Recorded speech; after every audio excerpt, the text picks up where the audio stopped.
सुभाष चंद्र बोस, ये तो नाम सुना होगा आपने। सुभाष चंद्र बोस भारत के इतिहास में आईसीएस की परीक्षा पास करने वाले और उनको छोड़ने वाले पहले व्यक्ति थे। जो आजकल आईएएस की परीक्षा होती है ना, उस परीक्षा को पास किया था उन्होंने। चौथा स्थान उनको प्राप्त हुआ। यानी कि हम अपने आप सुधार कर लेंगे। आप हमारा मतलब देश है उस छोड़ के जाओ। अंग्रेजों से ऐसी मांग करने वाले पहले व्यक्ति थे। उस समय तक किसी ने मांग ही नहीं की थी, उपनिवेश की मांग की थी। उपनिवेश का मतलब है इंग्लैंड का एक ये कॉलोनी बन जाए। जैसे इंग्लैंड के नियम चलते हैं वैसे यहाँ पर नियम चले, उस नियमों से इस देश का विकास हो और राज आप ही करो, ऐसी सोच थी उस समय तक। और सबसे बड़ी बात सुभाष चंद्र बोस के बारे में जो है वो है कि दूसरा विश्व युद्ध जो चल रहा था तो अंग्रेजों के विरुद्ध जो देश थे, दो खेमों में बटा हुआ था संसार उस समय।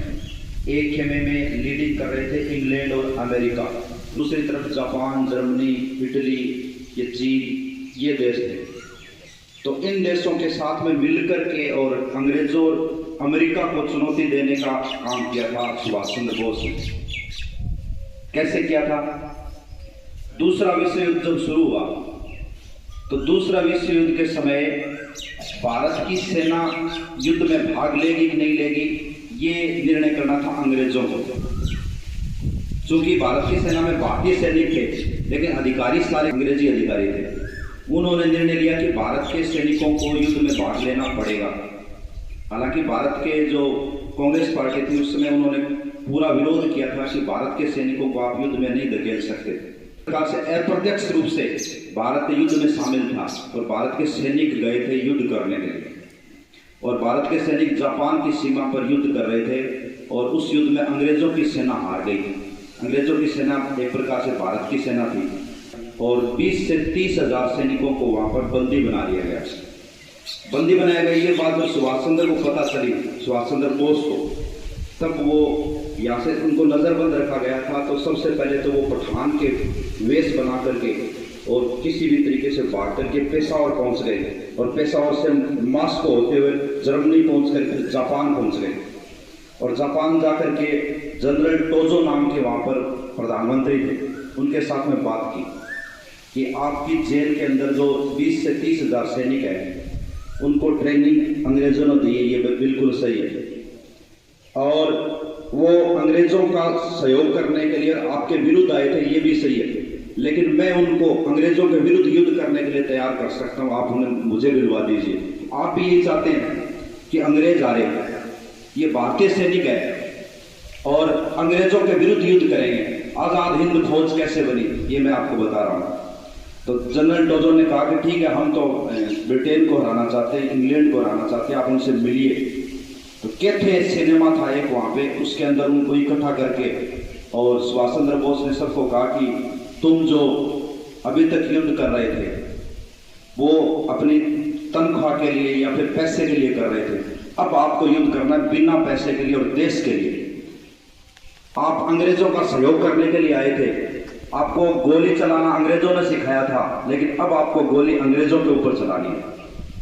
अंग्रेजों के साथ में युद्ध करना है आपको और भारत से उनको खदेड़ना है।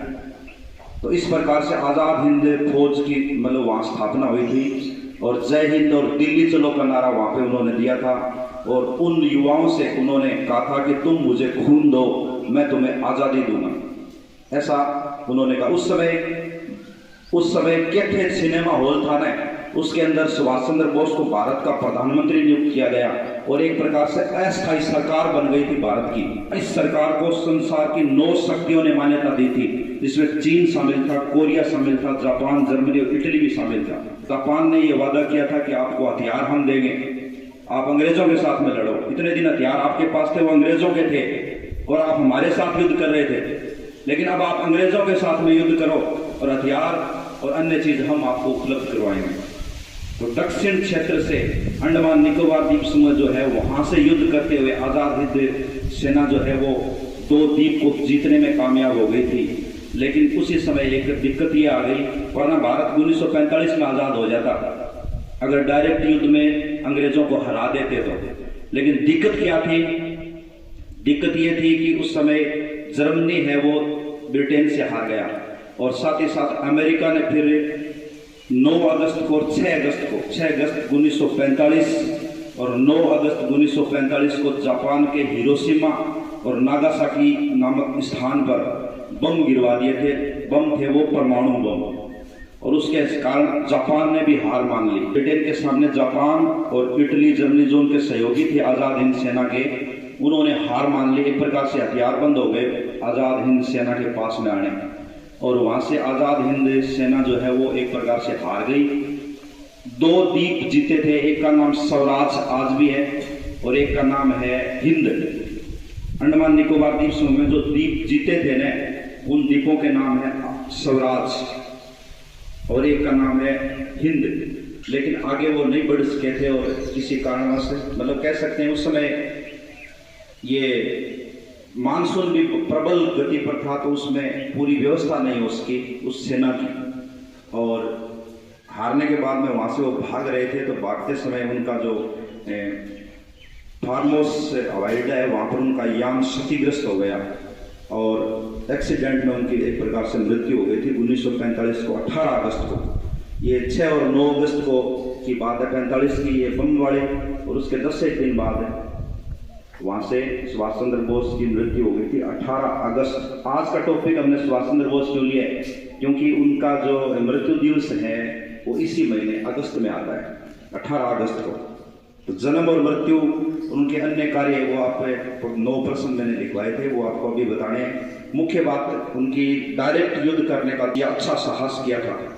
हमारे गांव के आसपास से गांव है देत्रवाड़वास, वहाँ के एक सैनिक थे, वो आज़ाद हिंद सेना में थे, आज़ाद हिंद सेना में थे और जापान में युद्ध करने के लिए गए भी थे। आसाराम जी देत्रवाड़, आसाराम जी देत्रवाड़ आपको पता हो तो ये जय सिंह जी और सुल्ताराम जी के पिताजी थे। ओम जी आप जानते हैं शायद, उनकी मूर्ति वहाँ पे है देत्रवाड़वास में। देत्रवाड़वास में उनकी मूर्ति है एक सैनिक के रूप में। तो आज़ाद हिंद सेना के वो सैनिक थे। तो ये आज़ाद हिंद सेना के बारे में आपने सुना तो है, लेकिन शायद आपने पढ़ा नहीं होगा कि ये सेना कैसे बनी थी, कहाँ बनी थी और क्या किया था इन्होंने। डायरेक्ट युद्ध अमेरिका जैसी शक्ति को और ब्रिटेन जैसी शक्ति को ललकारने का काम किया था इस सेना ने। जीती नहीं ये अलग बात है, लेकिन प्रयास बहुत शानदार था। इनका जन्म हुआ था 23 जनवरी 1897 को।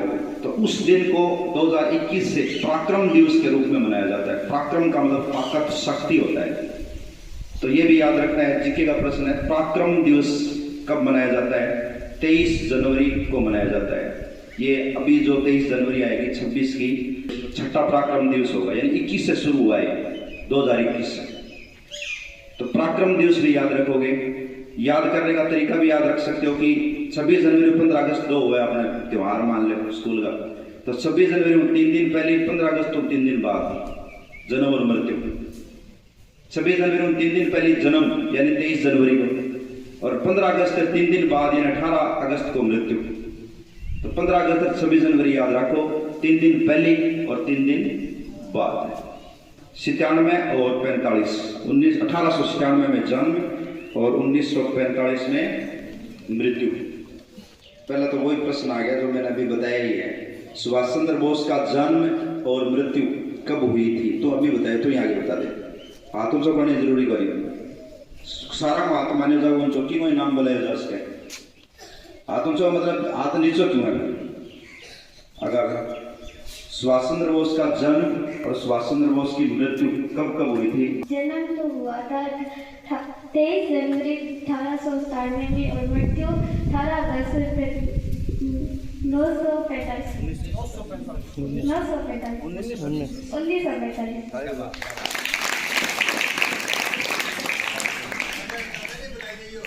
बच्चे ने शानदार जवाब दिया भी। 23 जनवरी 1897, 3 दिन पहले 26 जनवरी से, और 18 अगस्त 1945, 3 दिन बाद में 15 अगस्त। तो 3 दिन याद रखो, 15 अगस्त से 26 जनवरी। अगला प्रश्न है, सुभाष चंद्र बोस के राजनीतिक गुरु किसे माना जाता है? राजनीतिक गुरु किसे माना जाता है? इधर आ जाए। सुभाष चंद्र बोस के राजनीतिक गुरु किसे माना जाता है? चित्तरंजन दास। चित्ररंजन दास, जोरदार तालियां, बहुत बढ़िया। सुभाष चंद्र बोस के माता पिता का नाम बताना है, माता का नाम और पिता का नाम। इधर वाले बिटिया जी के लिए भेजे थे, इधर से नीचे आपके सीधे गिल साहब, गिल खड़ी हो जाएंगे, आगे से करा करो, आगे। सुभाष चंद्र बोस के माता पिता का नाम। माता का नाम जानकी नाथ प्रभावती देवी, पिता का नाम जानकी नाथ बोस।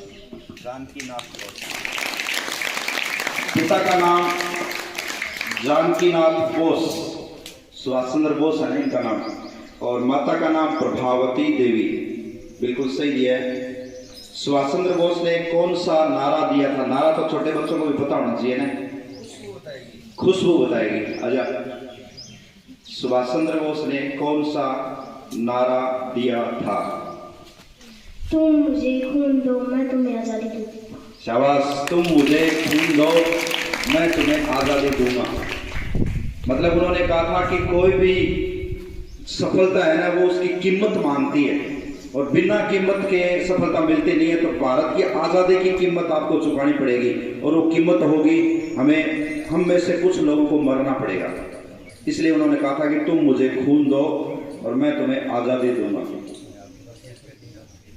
अगला प्रश्न है, आजाद हिंद फौज की बागडोर सुभाष चंद्र बोस ने किस स्थान पर संभाली थी, जहां पर उनको प्रधानमंत्री भारत का नियुक्त किया गया था? वो स्थान का नाम बताना है, कौन से देश में है और कौन सी जगह पर है।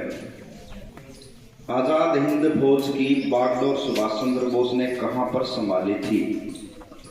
कैथे सिनेमा हॉल जापान में। कैथे सिनेमा हॉल जापान, शानदार बताया, जोरदार ताली बजाओ।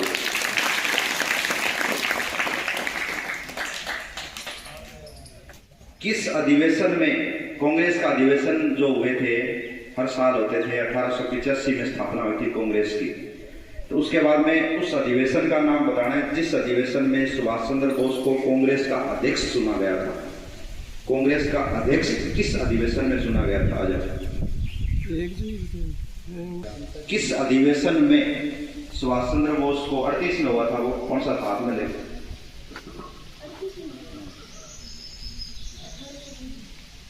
मिशन कॉन्फ्रेंस अधिवेशन कौन सी जगह पर है? जगह का नाम तो रामपुर या और कोई गांव में? रामपुर। अभी तो मैंने क्या बताओ थोड़ी देर पहले, तो बट याद करिए, मैंने बताओ इन्हें, भूल गई तेरा में। वो अधिवेशन रामपुर तो नहीं था, और कोई याद है? थोड़ा सा गुजर के उधर पीठे जिन के उधर थोड़ा सा दिमाग में। रामपुर कोई है? हर हर महादेव, हर हर हर हर महादेव। महादेव, इससे कोई नाम है? और याद करिए, और कोई बुलाना चाहे? आजा, कोई वो आ रही, आजा गुरुजी भेजे, तू भी आजा सकता नहीं, पूछा पहले तुम भी नहीं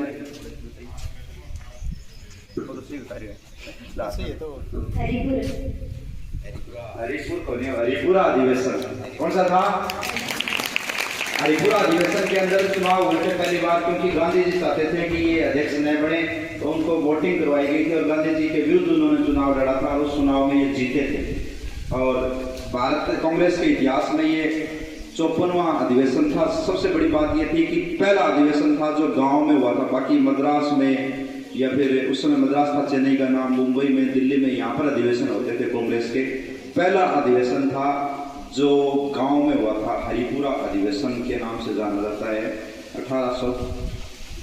1938 का अधिवेशन, 1938 का। आजाद हिंद फौज को 3 भागों में बांटा गया था, तीनों के नाम बताने हैं। 3 ब्रिगेड कौन कौन से थे? आजाद हिंद फौज की 3 ब्रिगेड कौन कौन सी थी? भेजो ना, सुखराम जी की नहीं देखेगा। आजाद हिंद फौज की 3 ब्रिगेड, आगे आजाद हिंद फौज की 3 ब्रिगेड के नाम? Gandhi brigade, Nehru brigade, Subhash brigade.